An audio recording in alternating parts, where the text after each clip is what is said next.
금년 하반기를 열면서 우리가 사무엘상을 좀 다루고 있습니다. 한나 얘기, 특별히 사무엘 얘기가 주를 이루게 될 것입니다. 이 사실을 난 누군가가 저에게 모 신학대학의 교수가 쓴 아티클을 하나 복사를 해서 건네줬습니다. 그러면서 이렇게 말했습니다. 목사님, 사무엘상 1장 5절에 보시면 엘가나가 한나에게 갑절의 분깃을 주었다라고 기록되어 있는데 이 부분에 대해서 학자들 간에 논란이 참 많은 것 같습니다. 목사님이 한번 깊이 살펴봐 주시죠. 그렇게 부탁을 했습니다. 5절이 문제가 있다? 평소에 5절에 대해서 한 번도 고개를 갸우뚱한 적이 없는 저는 흥미진진한 마음으로 이 5절을 주목하게 되었습니다. 뜻밖의 논란이 있다? 도대체 어떤 논란이 있단 말인가? 우선 여러분 1장 5절을 한번 다 함께 읽어보겠습니다. 한나에게는 갑절을 주니 이는 그를 사랑함이라. 그러나 여호와께서 그에게 임신하지 못하게 하시니 전혀 이상한 부분이 발견되지 않습니다. 그래서 제가 그냥 계속해서 몇 번이고 이 5절을 반복하여 정독을 했습니다. 정독을 하다 보니까 문맥 흐름이 좀 자연스럽지 못하다라는 것이 느껴졌습니다. 보세요, 여러분. 그러나를 중심에 놓고, 화면 한번 띄워주세요. 그러나를 중심에 놓고 앞부분의 주제와 뒷부분의 주제가 완전히 다릅니다. 앞부분은 재물의 분깃, 물질이 주제입니다. 뒷부분은 사람, 고귀한 생명이 그 주를 이루고 있습니다. 앞부분은 엘가나입니다. 뒷부분은 여호와 하나님이십니다. 이 두 주제를 그러나라는 접속사가 잇고 있지 않습니까? 그래, 좀 이상할 수도 있겠구나, 그런 생각을 하게 되었죠. 그때 저는 6절과 7절의 말씀이 떠올랐습니다. 6절과 7절에 보시면 원문에는 분인나라는 이름이 없습니다. 그런데 우리말 성경 번역자들이 의도적으로 분인나라는 이름을 부각시키고 있는 것을 떠올랐습니다. 우리가 이 부분에 대해서 지난주일 깊게 묵상을 한 바 있습니다만, 아니 왜 이 분인나에 대해서 아주 나쁜 여자라는 선입견을 가지고 왜 이렇게 분인나를 부각시키고 있는 것일까? 그래서 저는 이 5절의 번역도 한번 들여다볼 필요가 있겠구나 하는 생각이 들었습니다. 자료를 살폈죠. 논지는 이러했습니다. 5절에 한나가 갑절의 분깃을 받았다고 하지 않습니까? 그런데 이 한나가 갑절의 분깃을 받았다고 하는데 정말 갑절이었을까? 이것이 논란의 핵심이었습니다. 본문에서 갑절로 번역된 히브리어 어구를 직역하면은 코의 분깃 이렇게 됩니다. 이 아파임이라는 단어인데 코의 분깃이다, 그런 뜻입니다. 그런데 이 코라는 게 이 얼굴의 중심에 있지 않습니까? 그러니까 번역자들이 코의 분깃을 얼굴의 분깃으로 번역을 했습니다. 얼굴이라는 것은 그 사람의 영예를 드러냅니다. 그래서 영예의 분깃으로 번역을 합니다. 여기에서 그치지 아니하고 번역자들은 이 코의 분깃을 얼굴의 분깃으로 크게 확대를 시키다 보니까 갑절의 분깃이라고 번역을 하게 된 것입니다. 여기까지도 좋습니다. 그런데 이 단어가 구약의 다른 부분에서 얼굴이라든지 영예라든지 이런 뜻으로, 이런 말로 번역이 되었거나 쓰인 적이 있느냐? 단 한 번도 없다라는 것입니다. 그렇다면은 지금부터 2300년 전, 기원전 300년, 그 유명한 여러분 70인경이라고 들어보셨죠? 이 70인경은 히브리어 성경을 헬라어로 번역한 성경입니다. 그때의 알렉산드리아에 70명의 석학들이 모여서 히브리어로 된 성경을 헬라어로 번역을 했다고 합니다. 그러나 사실은 70명이 모인 것은 아닌 듯해요. 어떻든 많은 사람들이 모여서 동원되어서 구약의 히브리어로 된 성경을 헬라어로 번역을 하여 70인경을 만들어냈습니다. 그런데 그 70인경을 번역하기 위하여 동원된 이 신학자들이 이 본문을 어떻게 보았을까 하는 거죠. 플렌호티라는 단어를 씁니다. 이 플렌호티라는 단어를 다시 히브리어로 다시 재번역을 해보니까 이 에페스라는 단어가 피록이라는 뜻으로 번역이 되는 것입니다. 피록. 그러니까 여러분 이런 관점으로 5절을 다시 재번역을 하면은 이런 뜻이 됩니다. 한나에게는 한몫만 주니 마나 아하트 한몫만 주니 비록 에페스키 그가 한나를 사랑하였으나 여호와께서 그로 임신하지 못하게 하셨기 때문이다. 그렇게 번역이 됩니다. 이 말을 조금 제가 살을 붙여서 의역을 하겠습니다. 남편인 엘가나는 한나를 참 뜨겁게 사랑했다. 그래서 한나에게는 더 많은 분깃, 갑절의 분깃을 안겨주고 싶었다. 하지만 엘가나는 이 한나에게 한몫만 줄 수밖에 없었다. 그 이유는 여호와께서 한나의 태를 닫아 임신하지 못하게 하셨다라는 사실을 알았기 때문에 어쩔 수가 없었다. 그렇게 번역을 할 수 있습니다. 당대 최고의 석학들이 이 본문을 그렇게 보았다라는 것입니다. 한두 명이 아니라 여러 명이 그렇게 보았다라는 뜻입니다. 여러분, 여기에서 한나가 그때 한 몫을 받았느냐, 갑절을 받았는가, 이것은 사실 중요하지 않습니다. 중요한 것은 이 부분입니다. 이는 그를 사랑함이라 5절에 그렇게 번역이 되어 있죠. 그런데 이 부분이 이 번역 번호를 따른다면은 비록 그가 한나를 사랑하였으나 그렇게 번역이 된다라는 것입니다. 여러분, 이는 그를 사랑함이라 라는 내용과 비록 그가 한나를 사랑하였으나 이렇게 번역을 한다면 의미가 완전히 다릅니다. 다시 말하면 그러나라는 이 접속사를 비록이라는 단어로 번역을 했을 때에 그 의미가 완전히 다르게 전달되는 것입니다. 그러면 이때에 이렇게 번역한 자에게 받는 팁이 도대체 무엇일까요? 여러분,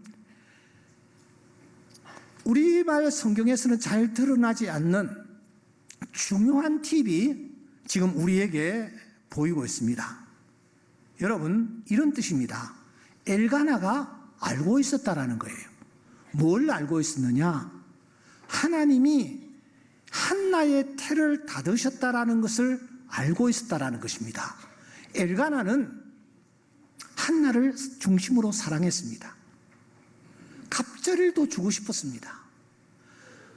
내가 당신에게 10아들보다 낫지 않냐냐, 이렇게 표현할 정도로 엘가나는 한나를 정말 사랑했습니다. 그래서 많이 듬뿍 주고 싶었습니다. 하지만 한 몫밖에 줄 수가 없었습니다. 왜냐하면은 여호와 하나님께서 한나의 태를 닫으셨다라는 사실을 그가 알았기 때문이라는 것입니다. 하나님께서 한나가 임신하지 못하도록 태를 닫으셨다라는 사실을 이 엘가나가 알았기 때문에 한 몫밖에 줄 수가 없었다라는 것입니다. 하나님이 어떤 방법을 통해서 엘가나에게 이 사실을 알려주셨는지 우리는 그 방법을 알 수가 없습니다. 하지만 확실한 것은 이 엘가나가 알았다라는 거예요. 무엇을 알았느냐? 하나님이 이 한나의 태를 닫으셨기 때문에 내가 어쩔 수 없이 한 못밖에 줄 수 없었다 하는 얘기인 것입니다. 그렇다면 우리는 이 본문을 향하여 또 하나의 질문을 던지지 않을 수가 없습니다. 남편 엘가나가 그 사실을 알고 있었다면 당사자인 아내는 과연 몰랐을까 하는 거예요. 엘가나가 알았습니다. 무엇을 알았느냐? 한나가 아이를 낳지 못하는 것은 한나에게 문제가 있는 것이 아니라 하나님이 아이를 낳지 못하도록 태를 닫으셨기 때문에 한나가 아이를 낳지 못하고 있다라는 사실을 알았다라는 것입니다. 엘가나가 알았다면 당사자인 아내는 몰랐을까요? 그 중요한 사실을 한나에게는 알리지 않고 비밀로 했을까요? 여러분 어떻게 생각합니까? 매일같이 울고 먹지 아니하는 한나, 슬퍼하며 좌절에 빠져 있는 한나, 그 한나를 보면서 어찌하여를 반복하고 있는 이 엘가나가 그 한나를 다독이면서 자신이 알고 있는 이 중요한 사실, 이 중요한 정보를 아내에게는 알려주지 아니했을까요? 저는 확신합니다. 당연히 한나도 알고 있었을 것입니다. 하나님이 나의 태를 닫으셨다라는 사실 말입니다. 하나님이 나의 태를 닫으셨기 때문에 내가 아이를 지금 낳지 못하고 있다라는 사실을 이 한나가 알고 있었다라는 것입니다. 그러면 사랑하는 여러분, 성경에서 하나님이 태를 닫으셨다라는 것은 영적으로 어떤 의미로 이해할 수 있습니까? 하나님이 축복의 문을 닫으셨다라는 뜻으로 이해합니다. 하나님이 간절한 나의 소원을 외면하셨다라는 뜻도 됩니다.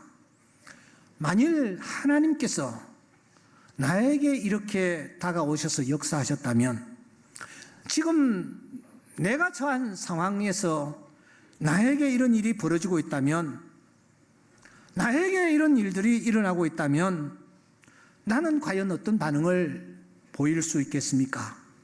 지금 나에게 간절히 소원하는 절박한 소원이 있습니다. 이건 나에게 꼭 지금 필요한 겁니다. 그런데 그 축복을, 그 소원을 하나님께서 가로막고 계시는 겁니다. 하나님께서 가로막아 버리시는 겁니다. 하나님이 가로막아 버리셨다라는 사실을 내가 안다면 나는 도대체 어떤 반응을 보이겠느냐라는 거예요.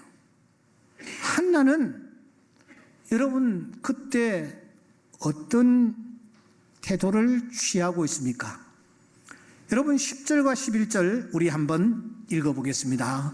한나가 마음이 괴로워서 여호와께 기도하고 통곡하며 서원하여 이르되 만군의 여호와여, 만일 주의 여종의 고통을 돌아보시고 나를 기억하사 주의 여종을 잊지 아니하시고 주의 여종에게 아들을 주시면 내가 그의 평생에 그를 여호와께 드리고 삭도를 그의 머리에 대지 아니하겠나이다. 한나가 하나님 앞에 나가 기도하고 있는 모습입니다. 중요한 것은 한나가 알고 있었다라는 것입니다. 무엇을 알고 있느냐? 여호와께서 내 태를 닫으셨다라는 사실을 그가 알고 있다라는 것입니다. 이 사실을 5절과 6절을 우리에게 계속해서 강조합니다. 여호와께서 한나에게 임신하지 못하게 하시니, 여호와께서 한나에게 임신하지 못하게 하심으로, 우리는 이 두 구절에서 예정 혹은 하나님의 예정이라는 단어를 떠올리지 않을 수가 없습니다. 여러분, 예정이라는 게 뭡니까? 모든 것을 하나님이 다 정해 놓으셨다라는 겁니다. 하나님의 계획 가운데서 모든 일들이 진행되고 있다라는 것입니다. 인간이 아무리 발부둥치고 애를 써도 하나님의 뜻이 아니면 안 된다라는 것입니다. 하나님은 당신의 예정대로 모든 것을 진행해 나가십니다. 하나님은 실수가 전혀 없습니다. 하지만 여러분, 여기에 변수가 있습니다. 그것은 생각하사의 변수입니다. 저는 이것을 생각하사의 은혜라고 부르고 싶습니다. 울고 있는 가련한 여인, 그 여인이 하나님의 내리에 들어와 박히는 순간 하나님은 눈을 떼실 수가 없었습니다.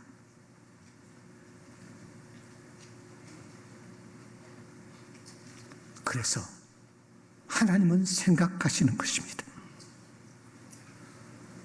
하나님이 생각하시니 한나의 몸에 변화가 일어났습니다.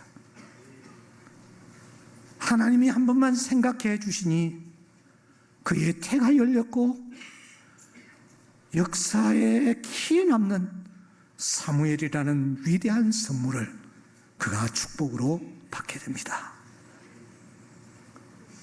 사랑하는 여러분, 하나님이 한번 생각해 주시면 내 삶의 방향이 전혀 다른 방향으로 전개될 수 있습니다.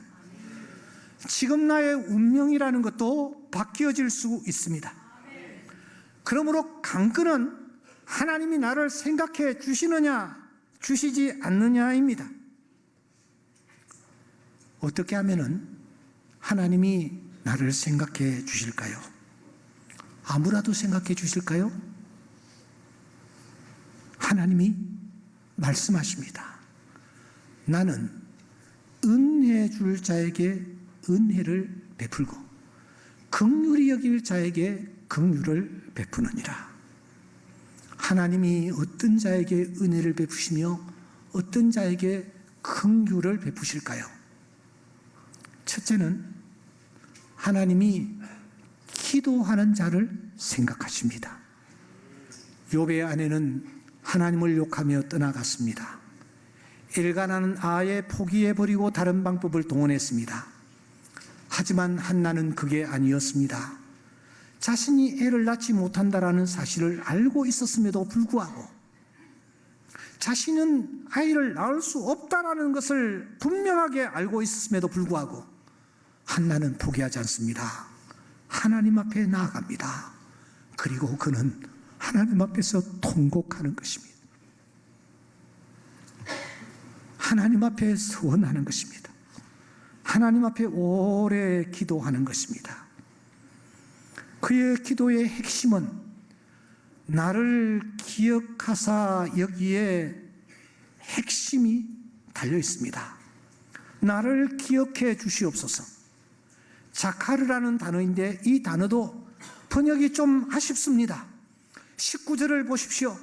19절에 보시면 하나님이 생각하시니라, 이 때의 단어도 역시 자카르입니다. 그러므로 11절 번역은 이렇게 되어입니다. 하나님이여 나를 한번 생각해 주시옵소서. 한나는 지금 그렇게 기도를 드리는 것입니다. 여러분, 우리의 삶 속에 기도라는 변수가 있다는 사실을 아십니까? 우리가 하나님 앞에 나아갈 때에, 저 인생의 길을 걸어갈 때에 기도라는 변수가 있다는 사실을 아십니까? 기도하는 자에게 하나님은 생각하는 은혜를 베풀어 주십니다. 두 번째로는 용서하는 자를 하나님이 생각하십니다. 우리 많이 기도하잖아요. 그런데 이상하게 기도가 응답되지 않는 이유는 바로 이 두 번째 단계에 있습니다. 분인나는 정말 용서할 수 없는 여자였습니다. 그래서 한나는 분인나를 대적이라고 생각했습니다. 철천지 원수였습니다. 그런데 대적이 정말 대적이었습니까? 아니었어요. 분인나는 하나님이 사용하시는 도구였습니다. 분인나는 하나님이 쏘아 올린 신호탄이었습니다. 시선을 하나님께로 향하도록 말입니다. 더 나아가 분인나는 하나님이 사용하시는 축복의 통로였습니다. 한나가 이 사실을 뒤늦게 깨닫습니다. 그리고 한나는 분인나를 용서하기 시작합니다. 여러분 18절을 보시기 바랍니다.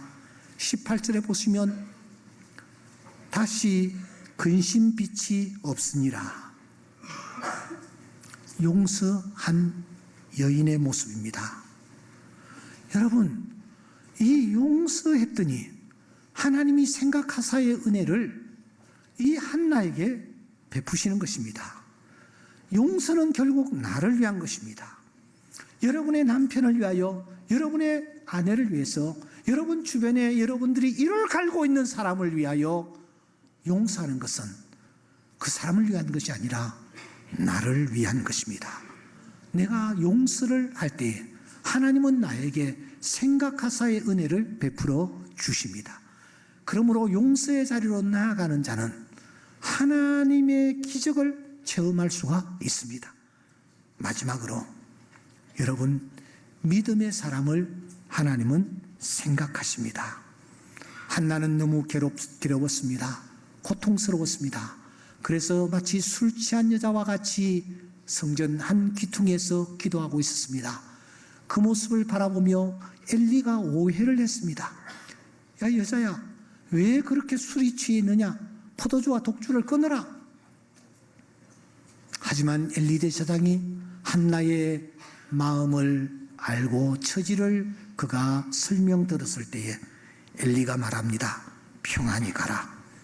이스라엘의 하나님이 내가 기도하여 구한 것을 허락하시기를 원하노라. 여러분, 저를 보세요. 여기에 등장하는 엘리는 존경받을 만한 인물이 아니었습니다. 앞으로 우리가 좀 나누게 되겠습니다만은 이 사람은 정말 그렇고 그런 제사장이었습니다. 그렇고 그런 목사였다란 말입니다.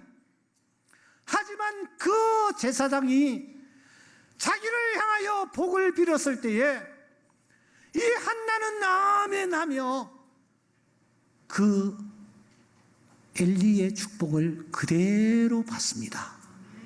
가서 먹고 한나는 기도의 자리에서 일어났습니다. 더 기도하겠습니다라고 말하지도 않습니다. 기도의 자리에서 그냥 일어나 금식을 했는지 가서 먹는 거예요. 이 말은 엘리 제사장을 통하여 주신 하나님의 말씀은 나에게 주신 말씀이요, 그 말씀은 곧 나에게 이루어질 것이라는 그런 분명한 확신을 행동을 통하여 보여주는 것입니다. 이것이 믿음입니다. 내가 진실로 진실로 너희에게 이르노니 누구든지 이 산들어 옮겨 저 바다에 던주라며 그 말하는 것이 이루어질 줄 믿고, 할렐루야, 의심치 아니하면 그대로 되리라. 비록 별 볼 일 없는 제사장이었지만 그 제사장이 한 말을 그대로 받아들이며 믿는 것입니다. 그 믿음이 하나님의 생각하사의 은혜를 가져오는 큰 디딤돌의 역할을 하게 된 것입니다. 사랑하는 성도 여러분, 이제 저는 말씀을 맺습니다. 운명이라는 것 분명히 존재합니다. 가만히 있으면 그렇게 굴러가게 되어 있습니다. 예정 분명히 존재합니다. 내가 가만히 있으면 그대로 내 인생이 끝납니다. 그러나 잊지 마십시오. 하나님은 당신의 예정 속에 우리의 기도라는 것을 포함시켜 놓고 계십니다. 그래서 귀를 기울이시며 기도하는지 하지 아니하는지를 주목하시는 것입니다. 하나님은 당신의 예정 속에 우리의 용서도 포함시켜 놓으십니다. 삶을 영위해 가면서 정말 그리스도의 사랑으로 용서하는지 그 모습을 주목하시면서 하나님이 생각하사의 은혜를 베푸시기를 원하시는 것입니다. 더 나아가 하나님은 당신의 예정 속에 우리의 믿음을 포함시켜 놓고 계십니다. 정말 하나님을 믿는 믿음으로 나아가고 있는지 하나님은 주목하고 계시는 것입니다. 달라스 윌라드는 그래서 말합니다. 적절하다고 생각되는 상황에서 뜻을 못 바꿀 하나님이시라면 그는 전능하신 분이라고 할 수가 없다라는 것입니다. 우리가 기도하면 하나님이 생각하사 바꾸어 주십니다. 우리가 용서하는 마음으로 나아가면 하나님이 생각하사 바꾸어 주십니다. 우리가 믿음으로 나아가면 하나님께서 생각하사 바꾸어 주십니다. 하나님은 기도하는 자, 용서하는 자, 믿음으로 나아가는 자 앞에서 당신의 자존심까지도 기꺼이 내려놓으십니다. 세상의 군왕들은 그렇게 하지 못하지만 하나님은 다 내려놓습니다. 우리를 위하여 당신의 독생자를 아낌없이 내어주신 그분이십니다. 그분은 자신의 자존심까지 내려놓으시면서 우리에게 은혜 베풀어 주시기를 원하시는 분이심을 믿습니다. 이 하나님을 믿음의 눈으로 바라보며 믿음의 경주하기를 힘쓰는 우리 모두가 될 수 있기를 주의 이름으로 축원합니다.